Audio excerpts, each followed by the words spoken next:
Well, good evening, everyone. It is such a pleasure to have so many of you with us. Thank you for joining us at the beautiful Ouronyx Clinic. We're delighted to have so many of you here. And for those of you I haven't met, I'm Francesca Oakeman-White. I'm the founder of the Beauty Triangle. I see some faces I recognise, some who I don't, and that's always really exciting. So it's really a pleasure to have you with us. So we're here this evening to talk about all there is to know about hair.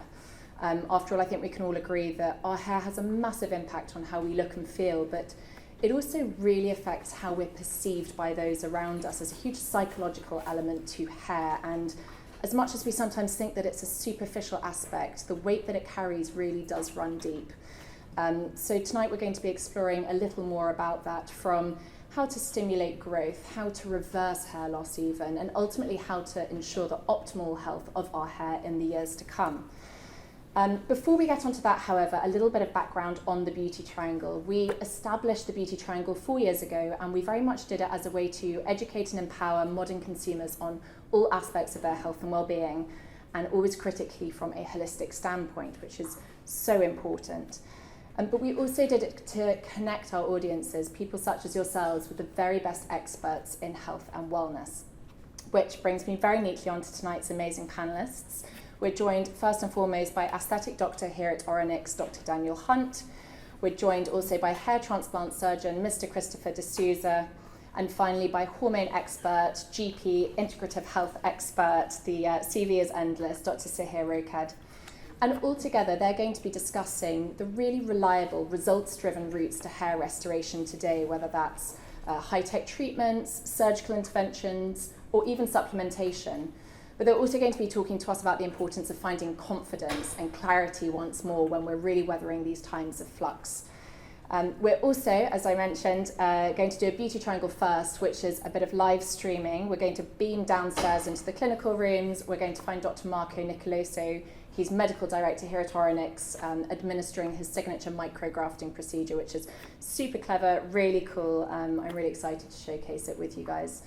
A few quick housekeeping things just before we get cracking with the conversation. Hopefully you've all found programs on your seats or you've been handed them. There's also a referral card at the back, so if you'd like us to connect you with anyone that you hear speak, just tick the box, leave your email address, and we'll connect you afterwards. And we'll have our normal audience Q&A at the very end, so any questions you have, just please save them up until the end, and we'll do our best to answer those for you. And then finally, we have an amazing goodie bag for everyone that's here this evening, including treatment vouchers to come back here to Ouronyx, and also a very lovely voucher from Neville Hair and Beauty in Belgravia. So please don't leave that behind. Your hair will not thank you for it. You absolutely need it. That's enough from me. I'm going to hand over to our panellists. They're going to say a very quick hello and introduce themselves. And then I think we'll start with the main conversation. So, Dr. Daniel, maybe you can kick us off. Hello, lovely to meet you all. I'm Dr. Daniel Hunt. I am an aesthetic and hair doctor here at Ouronyx, and I'm covering treatments from the face to the hair and including the neck as well. Perfect, short and sweet, just how I like it. Christopher. So I'm Chris D'Souza, hair transplant surgeon. We do FUTs, that's linear strip excision, and FUEs, that's follicular unit excision. And we're based in Upper Wimpole Street at the D'Souza Clinic. Hi, I'm Dr. Sohère Roked. I'm a GP. I specialise in hormone balance. I also work with functional medicine. Thank you, Sohère. So everyone has introduced themselves. We'll get started with the main conversation, but I will first start with Dr. Daniel. So he is one of the aesthetic doctors here in this beautiful clinic that we're in tonight. And he is also becoming somewhat of an expert in micrografting, which is very, very unique to Ouronyx. It's a really cool procedure. But maybe, Daniel, you can start just by setting the scene. What is the philosophy at Ouronyx? What are the sort of various treatments that you're actually offering here? So at Ouronyx, we like to call ourselves in-house the home of restoration. So we work hard to try and help restore what maybe age or time has lost. So that's treatments of, as I said, the neck, the face and the hair. So we are looking to restore something that maybe has been lost. So when we're talking about the hair, for people who maybe are experiencing thinning hair or loss of quality of hair, we're looking to help with our treatments restore that back to how it was. With our face, restoring youth, we're trying to do this in a natural way. We're not trying to change the way anyone looks. We're just trying to restore how you were and how you felt and how you looked. We do this in a number of ways with a number of different treatments. But the most important thing for us is that the results are natural. That's what led us to the treatment which you're going to see later today. For the hair restoration, everything in that treatment is natural. It uses your body to restore your body back to how it was.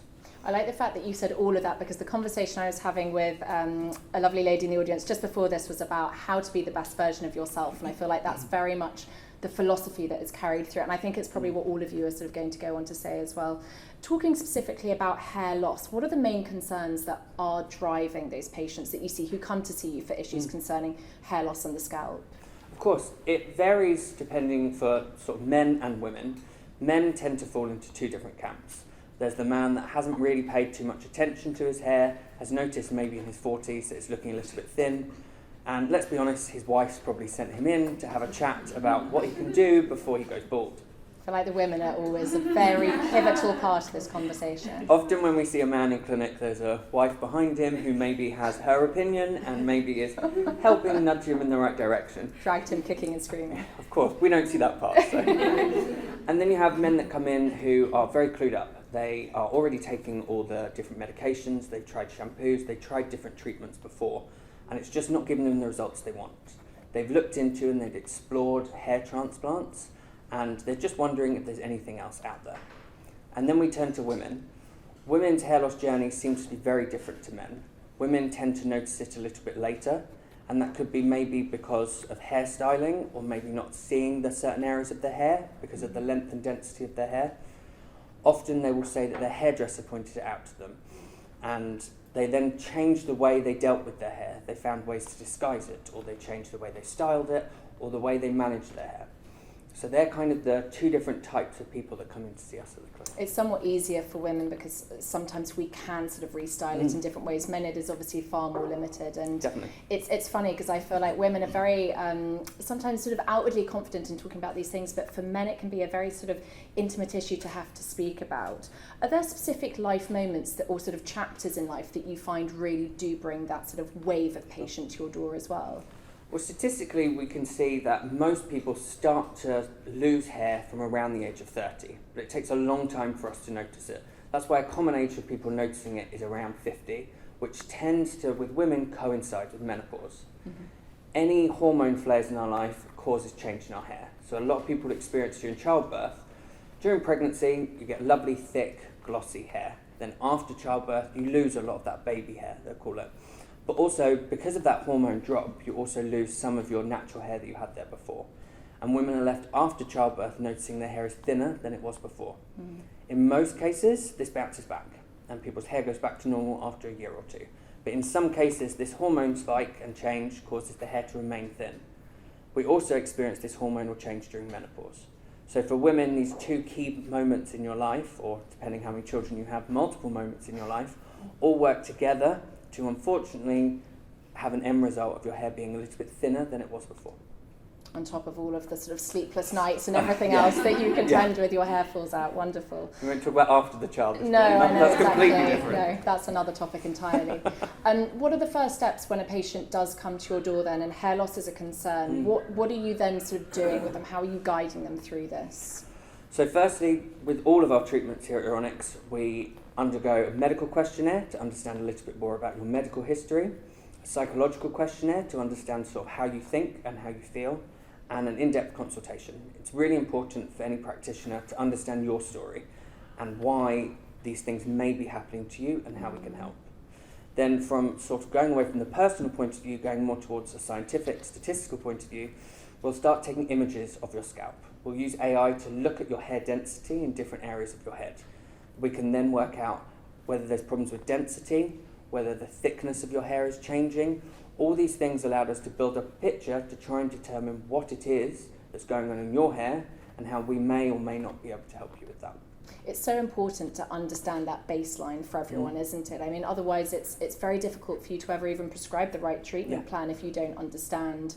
So this is something that everyone goes through when they come and sit in front of you or Dr. Marco or whoever it might be. Yeah, it's really important for us that we understand before we talk about treatments and different options for people, it's really important that we understand what makes you unique. Everyone is different, and trying to treat people in exactly the same way doesn't give the bespoke treatment that you need. So therefore, if we can understand you from a holistic point of view and then also understand you from a scientific, math, statistical data point of view. I'm a scientist background, so for me those things are really as important, then that allows us to build up a good treatment picture.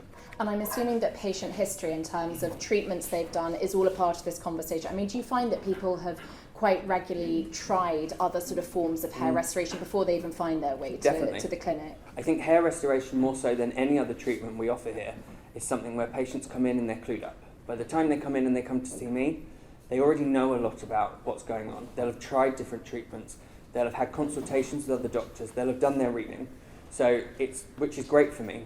An educated patient is much easier for me to have a conversation with. I always agree that teaching people things is very important, so therefore when patients come in that have had or looked into other treatment options, it makes the dialogue between me and my patient a lot easier, and we can come up with a good treatment plan together rather than it being one-sided. And are you finding that patients are more educated when it comes to things like hair loss and the available treatments to them now? I think things like this, the internet, all the different treatment options that are out there, I think everyone understands now that the market is becoming overrun, and there's lots of statements of things that can promise to give you a full head of hair in a week if you just take this tablet. We're aware of these things now, so we're learning, we're looking into things, and we want research to back it up. Research and also putting people in front of the right practitioner. Of course. You know, you've got to have people that know what they're doing. Like, all three of you are such experts in this space, and that is the whole point of the beauty triangle, is trying to get people connecting with people who really know their stuff. You know, there's a lot of misinformation out there. So much. And you've got to be really careful where you take your guidance from. Tell us a little bit about the micrografting procedure, because we're going to go and see Dr. Marco do this. What does it do exactly, and what does it really importantly not do for the hair? Because we need to understand the limitations. So firstly, I'll start with limitations. Micrografting can't bring back hair that's gone completely. So if you've got a bald spot that is growing no hair, or for gentlemen, if they've got receding hairline that's quite pronounced and you can see it, we can't bring that hair back. That's where we pass over to our colleagues who can help in that area. But what micrografting can do is it improves the density, the thickness, and the health of your hair. So anywhere that you do have hair follicles that are still producing hair, we can help boost them and make them better. And we do this by taking a tiny little graft from the back of the head, and from this we extract the progenitor cells, which are like stem cells for hair. We then inject them back into the area. This allows the cell turnover in the area and the hair follicle itself to take in these stem cells and work at a better rate. I think this is something we're going to be seeing a little bit later, and Dr. Marco will talk you through things. If there's anything either me or Dr. Marco hasn't covered, I'm sure you'll have lots of time in the Q&A to quiz us and check we know what we're talking about. 100%. It's really interesting as well, because we currently have surgical hair transplants and we have, you know, oral medication, but I think up until now there haven't been that many very, very effective non-surgical treatments, and I think this is where micrografting certainly plays an interesting role. Definitely. Are we ready to go to Dr. Marco and do our all fingers crossed for the technology?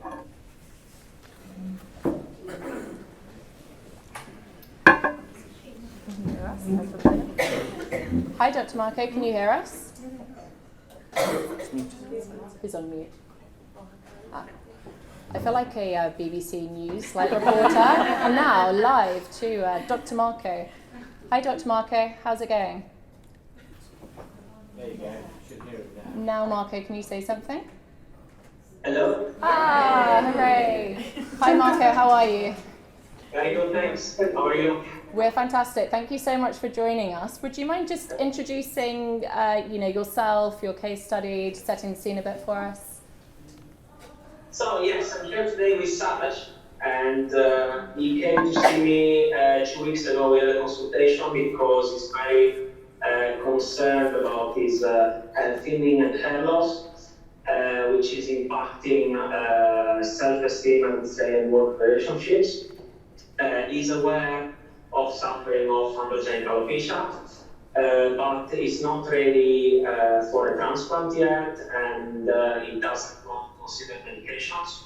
Mm-hmm. He wanted to explore more natural and non-invasive treatment. So we discussed all the options, and we discussed what we do here, which is AMT, and after having performed a trichoscope, which, as expected, showed decrease in density and hair thickness in the frontal area compared to the septal area. we discussed obviously possible results, possible complications, and he decided to go ahead with the treatment, and that's why he's here. Amazing. Well, thanks so much for joining us. What have you done at this stage to get to the stage that you're at now? Yes, so we started around 15 minutes ago. The treatment involves 3 punch biopsies, meaning 3 tiny pieces of skin taken from the under here, where we have healthy hair, non-sensitive to androgenic alopecia. The biopsies are taken, and I just put them in this cone here, which inside has a blade that when it's mixed with sterile water, the blade will break the tissue down to cellular level. So we'll end up with a solution that contains these growth factors, cells, and stem cells, and the solution will be injected all over the scalp. Incredible. Are we going to see you do this live now? Have you got your, is the solution all ready, or do you need to spin it down? No, I already had to say I'm here because 15 minutes ago I had the biopsies, so we don't want to leave the skin dry, otherwise it will die. So I already added around 1.5 ml of saline, and then now I will actually process everything in the machine. Wow. So this takes around 1 minute, and the blade, as I said, will break down the skin to cellular level. So we end up with this solution that has some growth factors, but most importantly, progenitor cells. Because with the biopsies, we actually are taking more fine hair balls as well. And attached to the hair ball, we have stem cells, progenitor cells. So when this is finished being spun down, you'll mix it with saline before it's then injected, is that right? So I did put some saline already inside the cone. So now it's basically breaking down the skin and mixing saline and cells. This process takes 1 minute. And I will show you now the solution that comes out, which won't be transparent because of the cells.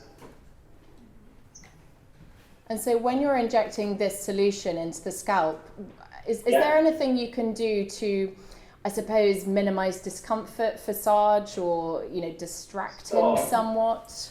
Yes, so we use a T-bar that vibrates and it distracts from the pain. Uh-huh. And the treatment is not painful, I would say.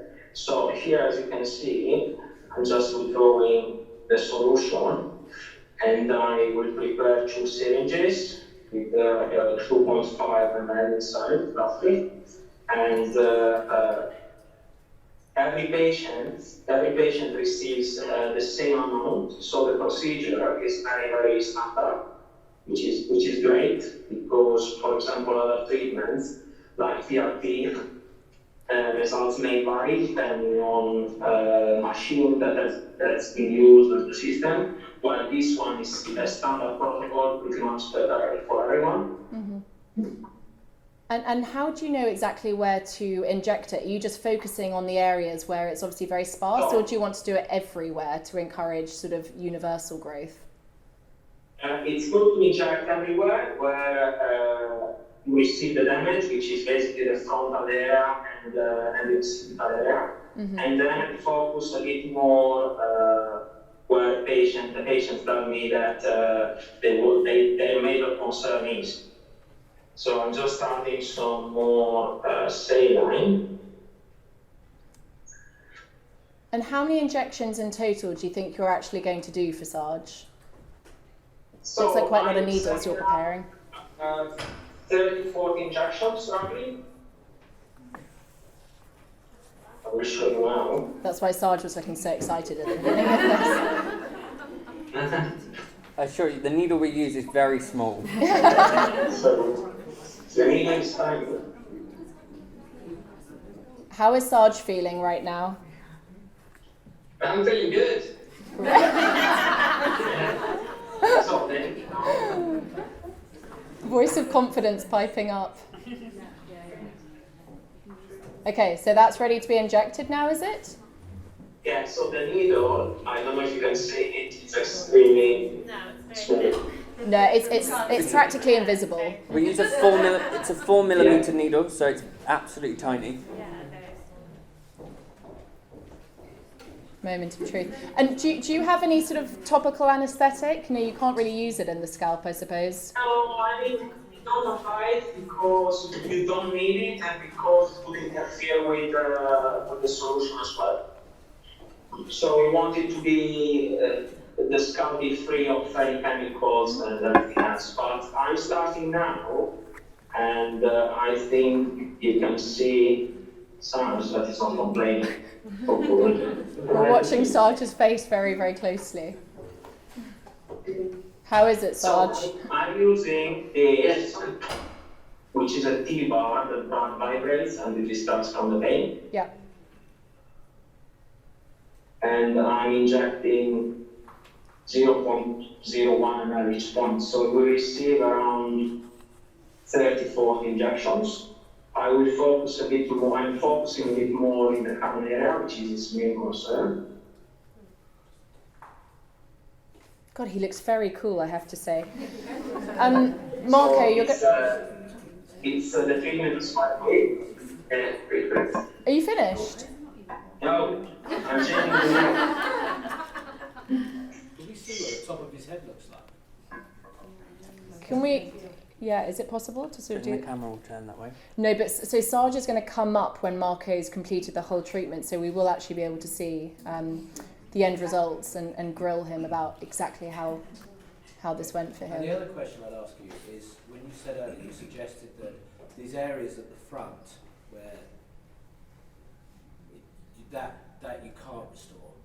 Where the hair has actually been lost, Gone. micrografting Where hair's can't. completely gone, So micrografting all of can't that restore. front, you cannot do anything about. But where you can see some hair here, Yeah. although thin, that you can still treat. Okay. But it's where you to can't the see left, any. To his right, to our left, you can't. Which is why I guess Yeah. you need to take those photographs to understand where it's actually gone and where Yeah. it's still there. But But what we can do is build up the density in those areas, which then gives more hair for you to then disguise. Okay. So Marco, what happens next once you've finished injecting this solution back into Sarge's scalp? What's the next stage of his journey? So I will perform a very nice head massage. Oh, lucky him! That's the bit he's waiting for.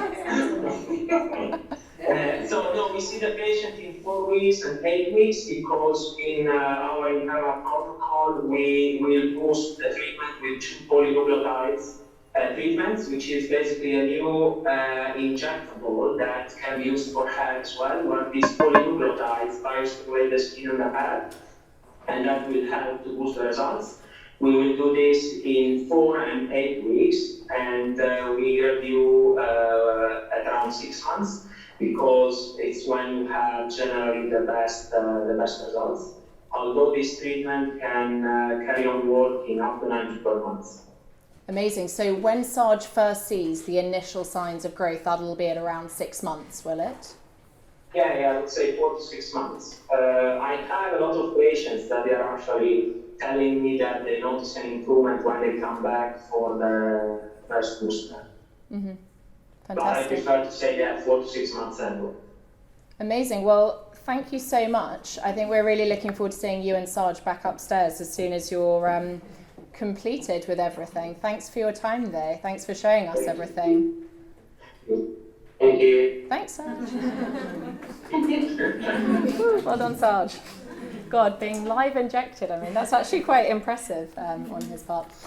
Let's just go back to Daniel really quickly because I have one more question for you before obviously we move on to Christopher. But what happens if you are presented with a patient who is then beyond micrografting? Is there anything that you can do for them? Like, where does their journey go in this clinic? So the journey with us, we're very honest with people. If we feel that they may not get good results or we can't help them past the point, then we will refer them on to a partner clinic with Dr. D'Souza to have a conversation around hair transplantation. So if there's something we can't do, we don't just leave them, we make sure that we give them a path to continue their journey.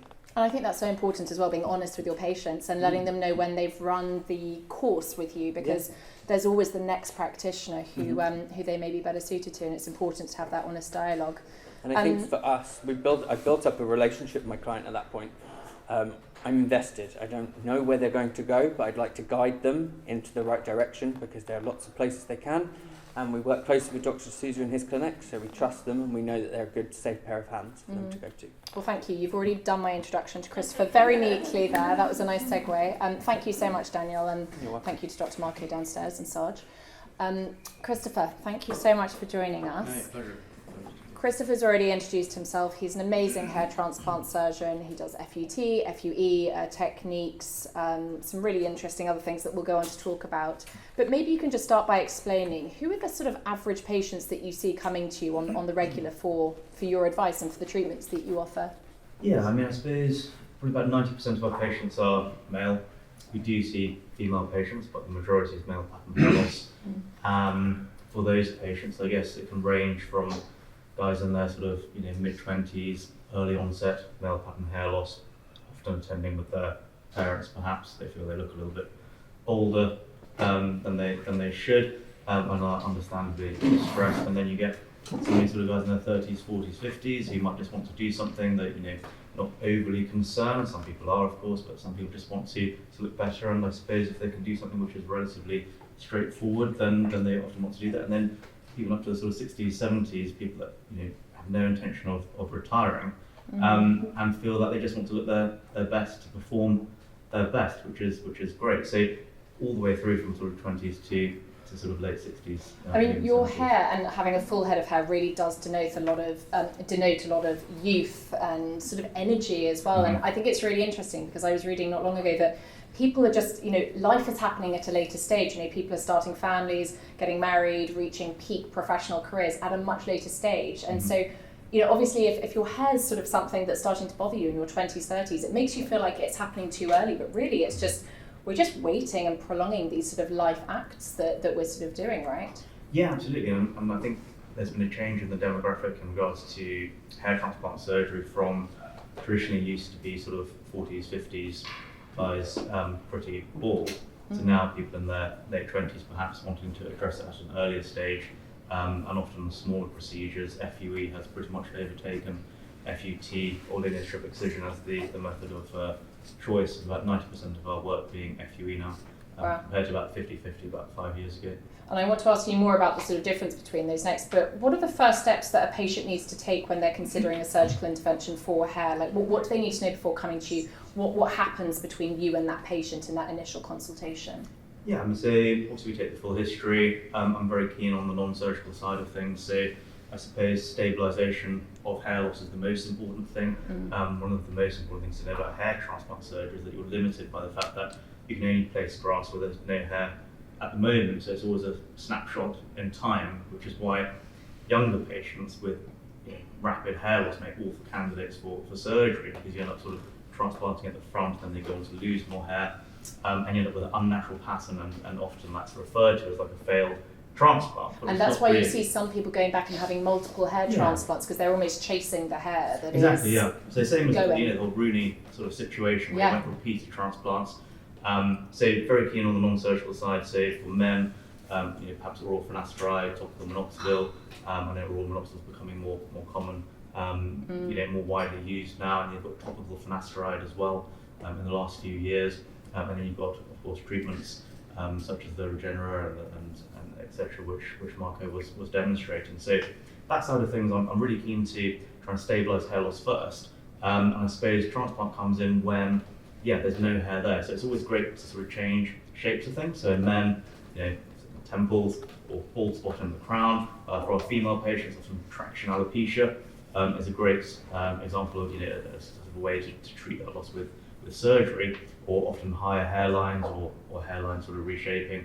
The hairline makes such a difference to the shape of the face and how it's perceived as well, doesn't it? Just by lowering the hairline or sort of slightly shaping it, it can take years off somebody. Yeah, absolutely. And a lot of female patients do notice that little bit of recession in the temples. We refer to someone with special interest in hair to get all their bloods checked, so the thyroid and the iron. I won't obviously go into that side of things. But it can be quite a complicated thing to make sure that it is female pattern hair loss and there's no underlying cause that needs to be rectified. Yeah, it's doing all of your due diligence before you get somebody obviously on the surgical bed.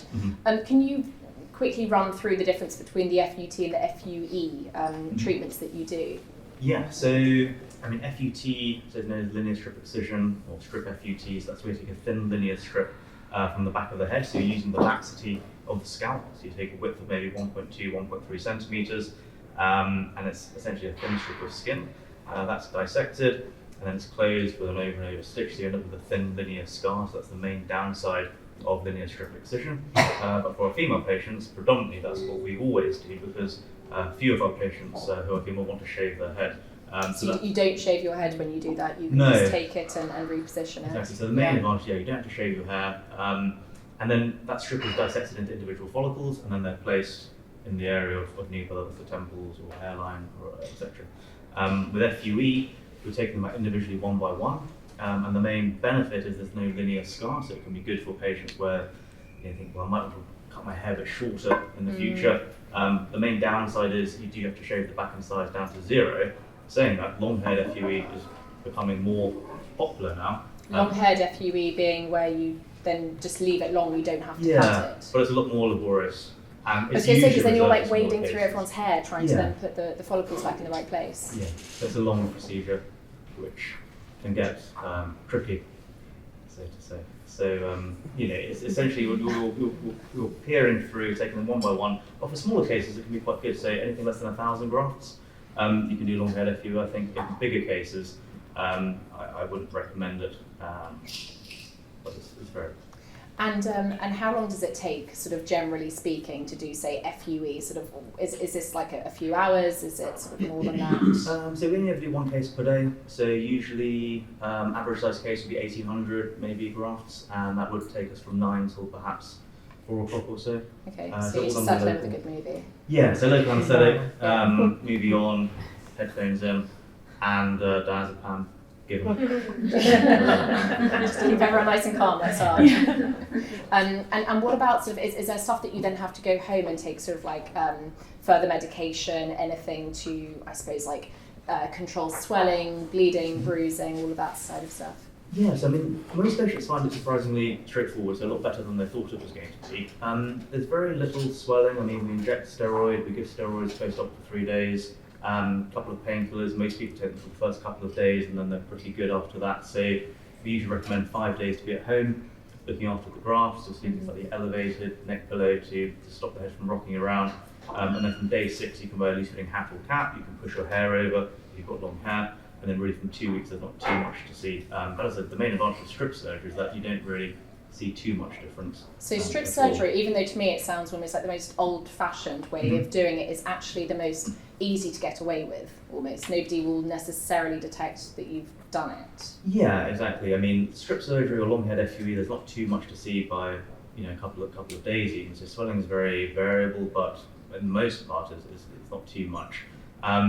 But the main downside, I say, for younger men who are having the procedure, strip surgery is often not the right choice because they're left with that linear scar that limits their hair length to maybe grade 3 or grade 4. So if you're on the younger side, you're not sure what's going to happen with your hair, then it's good to have the option to cut it all quite short if worse comes to worse. And you never know go what on. hairstyles are going to be fashionable in years to come. So it's, Well, exactly. And even with medication, I mean, your hair is still going to change as you get older. So yeah, that's true. it's a misconception that if you're on finasteride and minoxidil, your hair is going to freeze frame.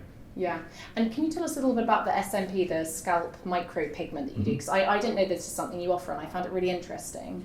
Yeah, so scalp micropigmentation is similar to, I guess, microblading of eyebrows. Yeah. So similar to eyebrows, it's become really good to the point where now we don't really do eyebrow transplantation much at all, because I don't think it's as good. It can be good for certain cases, but microblading is very good. So similarly, SMP, the pigments have got a lot better. And really it's mimicking the appearance of hair. So mostly in our female patients where there's that sort of diffuse loss where you can see scalp, one of the most common complaints is I don't want to see scalp anymore. Exactly. And transplant, although good, it has to have the space. It's better for changing the shape of things. Yeah. If you're trying to get rid of scalp, transplant can be unsuccessful, but SMP can actually get you there much better with pretty much no downtime and pretty much instantaneous results. So it's semi-permanent pigment, usually lasts maybe 3 to 6 years depending on person to person. Oh, that's a long time. And usually over 2 or 3 sessions, so it's only a couple of hours the first session, then the second time maybe an hour, third session an hour, split over a few weeks. Yeah, and is that something you can do as like almost hybrid procedure? Like, would somebody have a hair transplant and maybe do the scalp micropigmentation at the same time, just to sort of soften the colouring of the scalp? It's better to do it at least 12 months after the transplant, because post-transplant milestones are usually sort of 6, 12 and 18 months. So by 12 months all the hair will have come through, so then you've got a good sort of view of what you need to do. Yeah. But often for our female patients, then you can get away without transplant and get a pretty good result. As I said, it's a much less invasive procedure. Yeah, exactly. And actually, that was almost going to be my final question for you. When do people actually see the best results from a hair transplant? Do they have to, I mean, obviously the hair takes, 2 to 3 months to sort of grow back once you've shaved it, but when are you going to really see the bulk restoration of having had this procedure? New hair comes through 3 to 4 months post-op, so we usually say there's about 50% of the result by 6 months, maybe 90% by 12 months. Yeah. And then full maturation maybe 18 months down the line. And do you have to get the patient back at sort of regular stages, like you would if you had a facelift or a rhinoplasty or something, or once the patient is sort of done, set, happy, that's them done for life? I didn't routinely see people before 6 months. Obviously, they're more than welcome, but there's very few complications if it's done correctly. Yeah. Which is why I think it's a great surgery, and rate of take is meant to be 85-90% take of the grafts, which is good. But no, really, it's more the focus on trying to preserve existing hair and making sure you don't, you're doing something in the background to try and keep as much as you can, because ideally, you want to do as little surgery as possible, and there's always a finite amount of donor to give in your lifetime. So it's really refreshing to hear a surgeon say, you want to do as little surgery as possible and try all of the different sort of approaches. But I totally agree, and that sort of combination approach is obviously the way long-term to cultivate a healthy head of hair. Amazing. Thank you so much, Christopher. Really, really fascinating. Our final speaker is Dr. Sohère Roked, absolute authority when it comes to hormones, in fact, anything to do with holistic wellbeing and health. And she takes a very sort of diagnostic deep dive into sort of really what's going on with the human being in front of her, which I think makes her very unique. But Sohère, maybe you can sort of start by telling us, I mean, from my perspective, hair loss, whether we're male or female, is incredibly emotive as an issue. How do you manage that when the patient's sat in front of you? Is that something that really comes up in conversation? Yeah, it's definitely very, very emotive for people. And I think, of course for men, but especially for women, I see a lot of women in menopause and perimenopause, and you're already not feeling good about lots of different changes in your life, whether that's your sleep, your confidence, your weight, how you're reacting in situations, your memory, brain fog and things. And then to look in the mirror and notice a really visible change in your hair can be very, very emotive. I get lots of photos of people's hair loss after they've washed their hair. Yeah. And it's just very, very distressing. And I think it's about just trying to help that person so they feel understood at least, because they don't want to be told they're just being silly or it's something superficial or don't worry about it, because it is very upsetting. We do all care about our appearance, so it is really important to take notice of it. It can feel like a real loss of identity, I think. Yeah. As soon as you start to see hair shedding, I hear friends, colleagues saying, they wake up and they find their hair on their pillow, or they see it sort of going down the plug hole when they wash it. And it's that constant reminder that something is not quite right. Yeah, and something, it's just one more thing that you feel isn't in your control. So it's something else could be upsetting on top of maybe other symptoms going on too. And what are the root causes that you see driving hair loss as a hormone expert? So there is definitely a change in hair in menopause and perimenopause. As mentioned, also after pregnancy, there is a change in hair. And also at big times of stress. So often if someone comes in to see me with hair loss today, I will often ask them, what was going on for you 3 months ago? Because it's probably taken that long to see the hair shedding. Because that's the hair cycle, isn't it? Yeah. That 3 months. It's so interesting. You have to go back in time to almost identify. Yeah, try and figure out, well, what was going on then? Yes, there might be stress now, but what was happening at that point? And has that continued from 3 months until now? Because that's going to give me an idea of what's going on. And are you seeing a sort of a rise in stress-related hair loss? Because everyone spoke about the pandemic, right? And they said, we're all losing our hair as a result. It was a time of huge upheaval for most people, and it manifests in things like hair, skin, nails, like those extremities in our body where our body just does not prioritise them. But is this something that we're seeing more and more of, the stress-related hair loss? I would say so, because I think we all wear our stress like a badge of honour, and we need to realise it's not a badge of honour, it's actually affecting our health. So I think it's really important to look at it and take it seriously. Exactly. On that note, what about things like nutritional deficiencies? Is that something that also plays a major role? I mean, I often hear doctors, dermatologists talking about the lack of, or sometimes even it's people being too reductive in their diets, it's not getting enough protein in. Do you again see that in your clinic? Yeah, these are sort of questions I would ask, because I'd be thinking about is there enough protein in the diet. I would do testing, like you mentioned, for things like iron and zinc as well. Yeah. And, just to see what's going on in nutrition, because that could be having an end result in hair loss. Always. And what are the hormones specifically that you need to be trying to balance in the man or the woman who sat in front of you if they are concerned about hair shedding, hair loss, or even if they're just trying to stabilise their hair in the long term? So some key areas I would always want to know about or ask about is thyroid. So I'd want to do some thorough thyroid testing, because that definitely affects your hair. And then just in terms of hormone balance, it's looking at the balance between estrogen, progesterone and testosterone. So we don't want too much testosterone as a woman, because that can negatively impact your hair, but too little testosterone could also be having a negative impact. There's never a straight answer when it comes to hormones. I don't mean that as a criticism. It's more that it's such a fine balance. And again, I think it goes back to the importance of having the patient in front of you, doing the proper diagnosis, understanding what their sort of baseline looks like.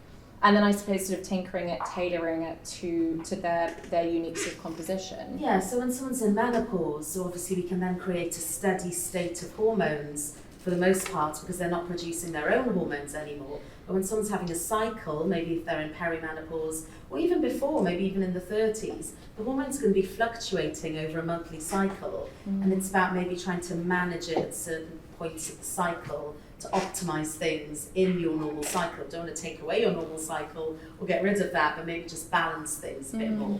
I mean, HRT is something that women will all be familiar with, but do you still find yourself doing hormonal prescriptions for men who come to see you who are concerned about hair loss? I do, yeah. I do still see men, and I do prescribe testosterone treatment where needed as well. Yeah, and is that in the form of it's gels and lozenges and all sorts? Well, for men, it's normally either something topical through the skin, like a gel or a cream, or injectables. Injectable testosterone? Yeah. I did not know about this. We need to discuss this. Yeah. What about people who do not want to take hormones for whatever reason? They can't take hormones, they don't want to take them. What are the alternatives? Because you're also a real expert when it comes to the world of supplementation and herbs and all that. I see at least maybe 2 or 3 people a week who come to see me, but they don't want to take hormones, and that's absolutely fine. You know, I want to work with someone with where they're at and what they want to get the results they want. So I would look at supplementation for them, either herbal supplementation to help balance things. I would look at balancing the stress hormone, because fluctuations in your cortisol are going to make all your menopausal and perimenopausal symptoms worse, or your PMS. And I also look at things like gut health, because that's really important as well for how you're processing what's going into your body. And of course discuss things like nutrition, lifestyle recommendations, exercise and all those things as well. You're a very big advocate for the lifestyle side as well. You're doing your breath work course at the moment, I feel like. All of those at-home tips and tricks, I mean, can they make a difference long term? It can definitely make a difference long term. I prescribe hormones all day. I'm a big advocate of it. I really believe in it.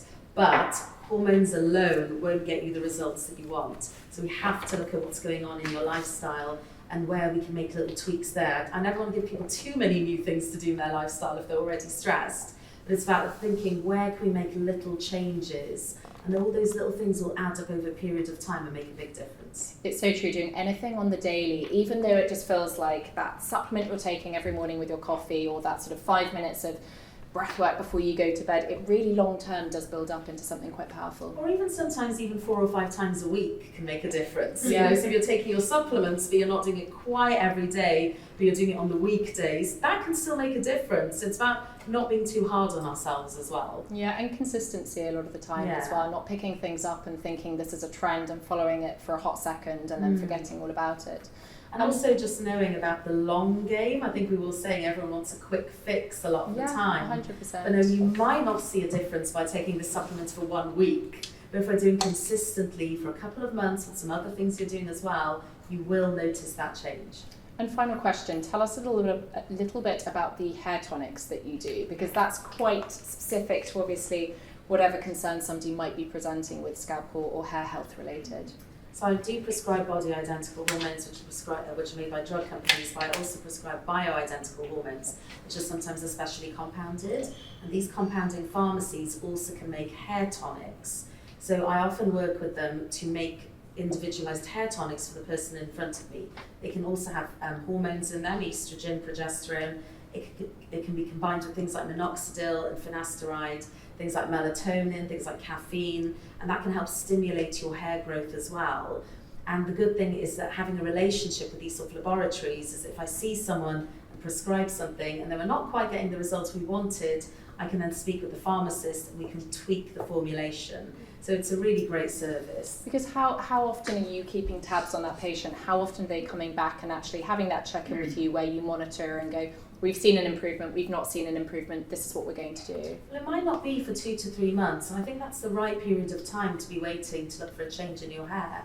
But I often say to people, well, you can always drop me a line and let me know if things aren't going in the right direction, and then we might have a quick check-in, and then I can see what we can do in between as well. And if nothing else, just having a check-in with you is just so reassuring, because your voice is so soothing. I could just listen to you and sort of tell you all my hair complaints for a long, long time. Thank you so much, Sohère. That was really, really interesting. That brings us to the end of tonight's discussion, and I hope you agree with me that it's been very, very eye-opening, actually understanding how all of your different specialisms all really play a place when we're trying to identify and address sort of the hair-related concerns that might be bothering us. I think I said this right at the beginning, but we think of hair as just being a superficial, I'm having a good hair day, but actually I think everything that all three of you have referred to in the course of this evening really suggests that it has a very, very powerful impact on us, and I don't think we can underestimate the importance of finding the right practitioner who can hold our hand as things flux and as things flex and really help us measure and celebrate those results, hopefully, if we end up getting them. We have some time for some questions. I think we're also going to be joined by Dr. Marco and Sarge, who are back in the room. Sarge with his new head of hair. No, I'm joking. That won't happen for a while. So they're also on hand if anyone had any questions about the micrografting procedure and Sarge's experience of that. If you do need to scoot off, please feel free, but do remember to pick up your goodie bag, drop off your referral card if you'd like us to connect you with anyone. And hopefully it's been a helpful evening. But were there any audience questions? If there are, just pop up your hand.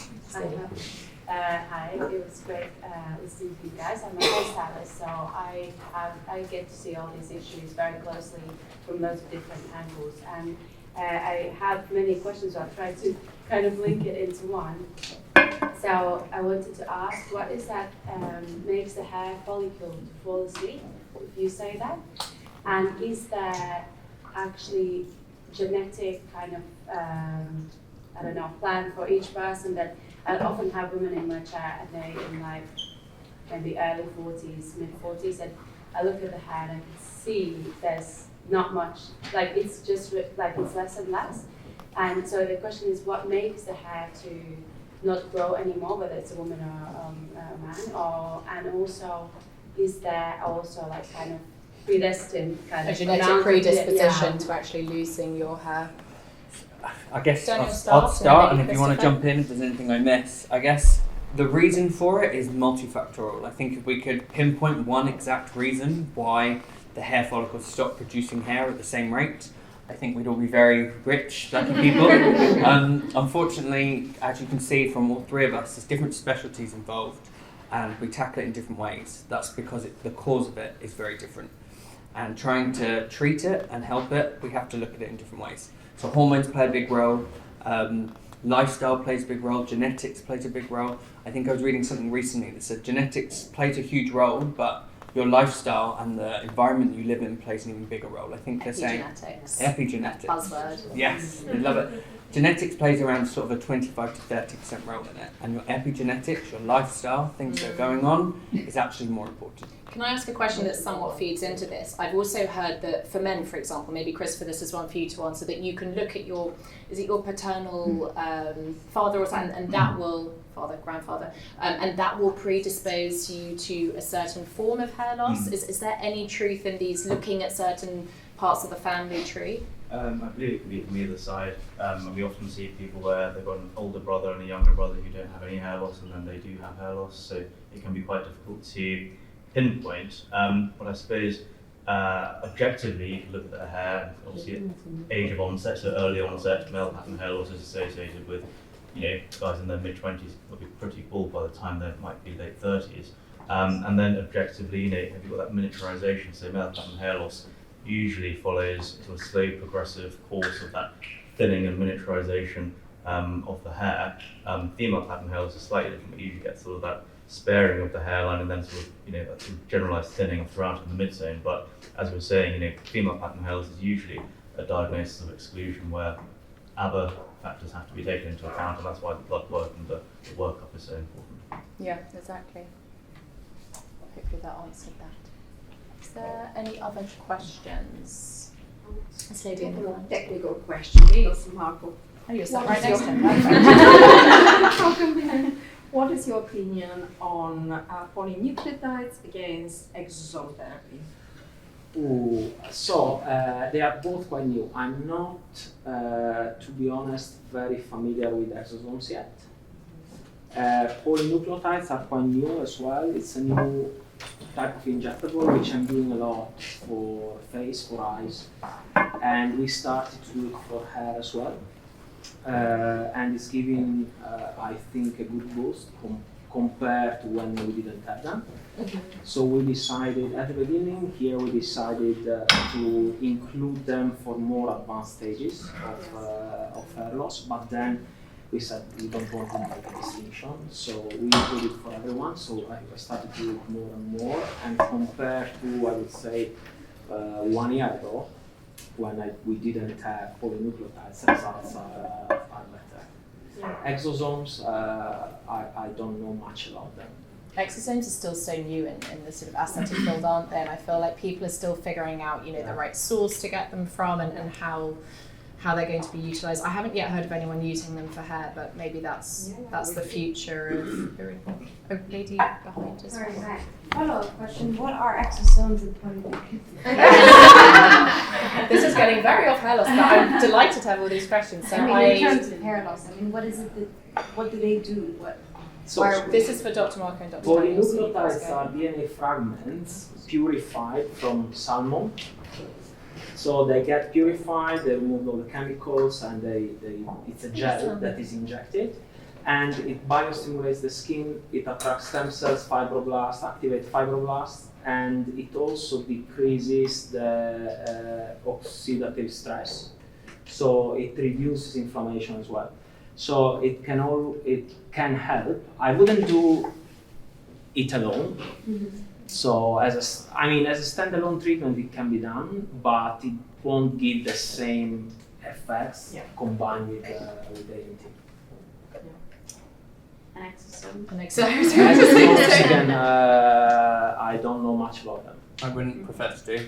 You seem to use them, so They're please feel free. Next time. They're very happy.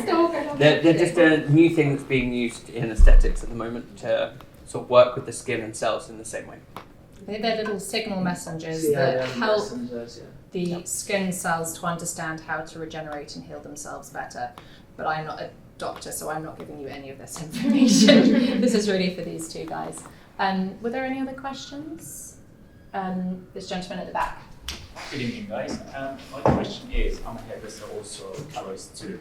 All beautiful treatments you guys telling us. And when they come to salon, will you colour our other chemical services? Like, what's the time on that? 24 hours, 18 hours, or 10 hours? When can you do those post-treatment can they have treatments? colour treatments done? Yeah. In terms of downtime for our patients, for micrografting there's very little. So for 2 days after the treatment, we ask the patients not to wash their hair. Yeah. That's just so we can allow all of the product to properly seep in. And then we ask them to treatments such as colouring or swimming, anything that involves chemicals, is a week, 1 week, just to allow all of the wounds to fully close up and diminish any chance of infection. Thank you. Okay. Lady at the back. When you're looking for supplements like the medication you're taking to stimulate the hair growth, where should you be searching? Is there anywhere in particular? Because there's so much online. Do you have any advice? Maybe Sohère. Also, to add to that, are there supplements you recommend that we all be taking daily without knowing? Obviously, each one of us have different things we might need, but just daily that could help us all.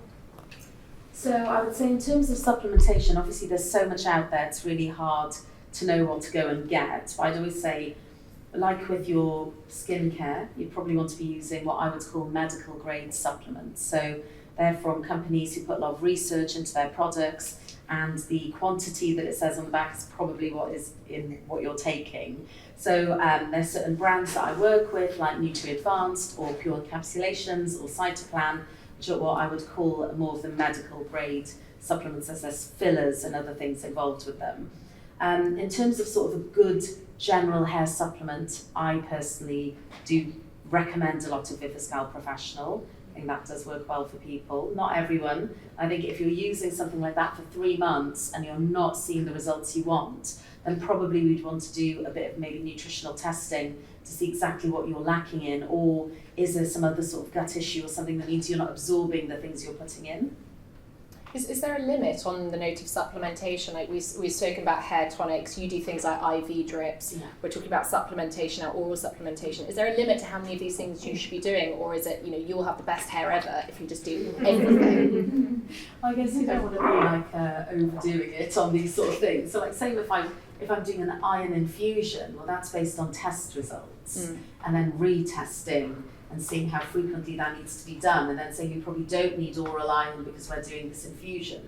So I think it's important to speak to a practitioner who can take all those things into consideration. I think it's about sort of understanding your body and what it needs at the end of the day, right?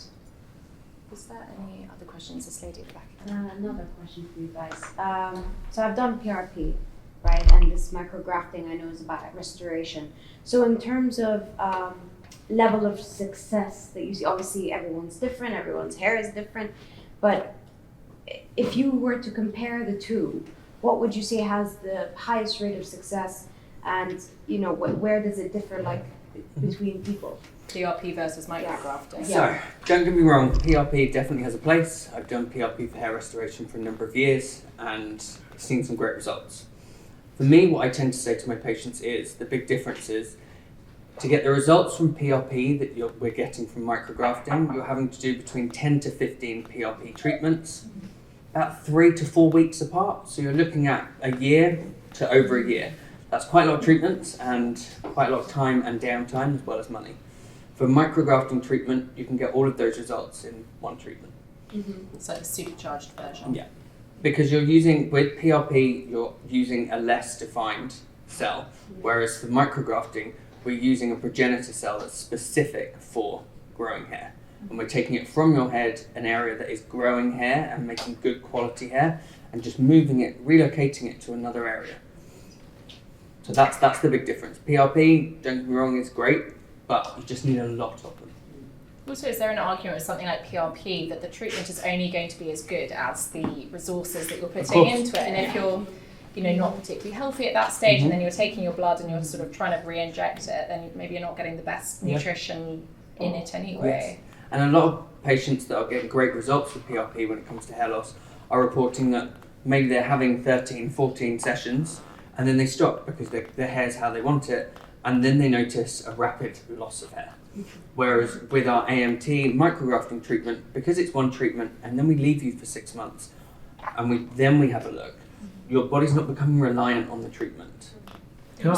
Sorry, you go. Yeah, well, just as I thought that, it's sort of, you're talking about something in their 60s, and that's me thinking about the fact that for most of my life I've had a reasonable head of hair, but now I'm getting to the point where I could see it, as you say, combing out, it gets a bit thinner. Of the different treatments you've talked about, how can they, over the longer term, vary? What would why would I choose yours, or maybe go down the route of doing that? The kind of the pros and cons of it. I mean, where would I sort of get the pros? I think that's where you go back to what I was talking about, the consultation, the imaging, actually understanding what it is, A, that's going on with your hair loss, and B, what you're hoping to achieve. I think there is a place for all three of our results, but the way you're losing your hair, the position that you're losing your hair, and how bad the hair loss is. I think understanding that allows you to then work out where on your journey you are and which one of us, or ones of us, that would be able to help you the most. Okay. That's why we're here all together, all three of us, because we're all tackling it from different angles for people at different stages. Do you guys have anything to add? Yeah, I mean, I suppose when it comes to transplants, I often ask people if they actually want to change the shape of their hairline, or do they want to focus on maintaining what they have. And I suppose if you're happy with the overall shape and you want to maintain it, then obviously the Regenera or the finasteride or minoxidil can do a pretty good job.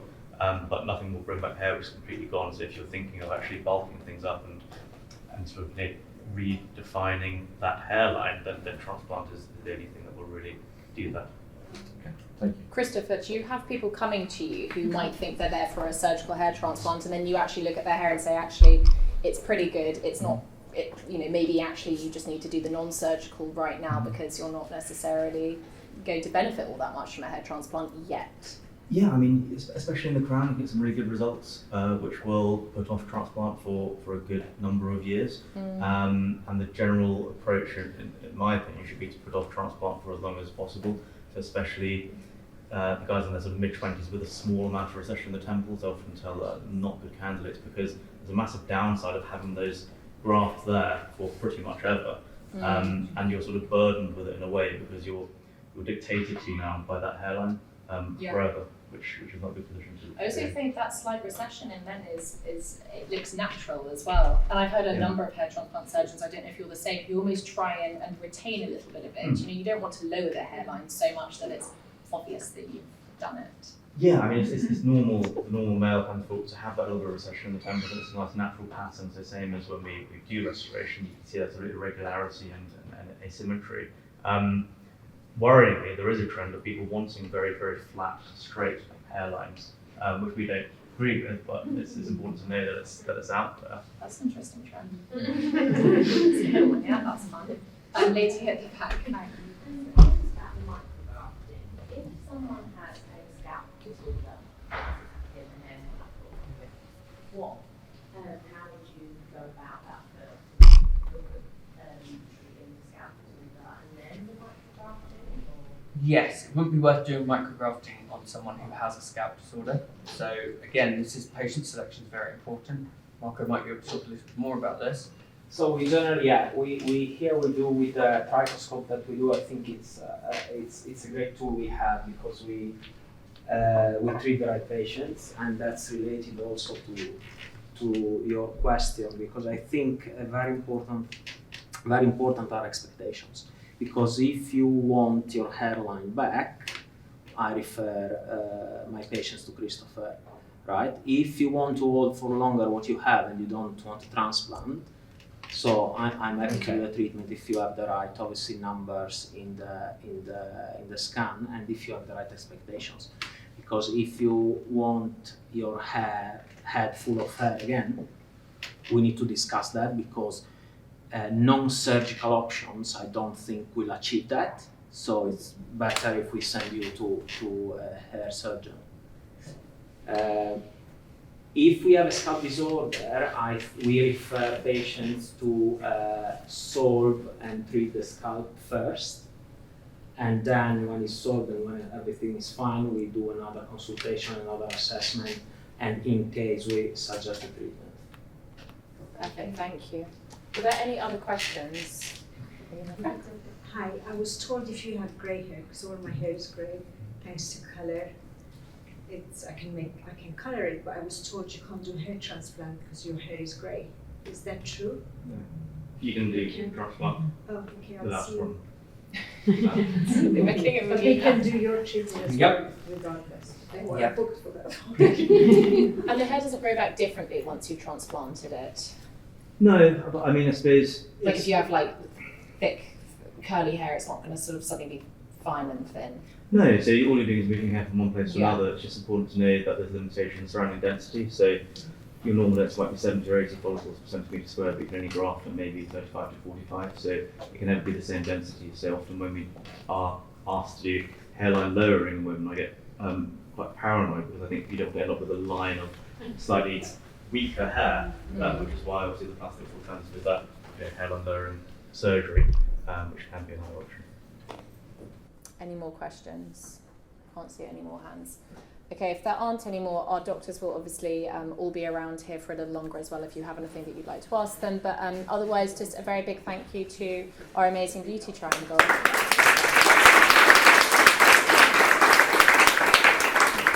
And a big thank you for joining us this evening. It was such a pleasure to have you all here. I hope it was really helpful and informative. Don't forget your goodie bags, and yeah, go and have a look downstairs if you've not been to this clinic before, because it is so beautiful, and Marco has some great befores and afters that he can show you as well, and Sarge.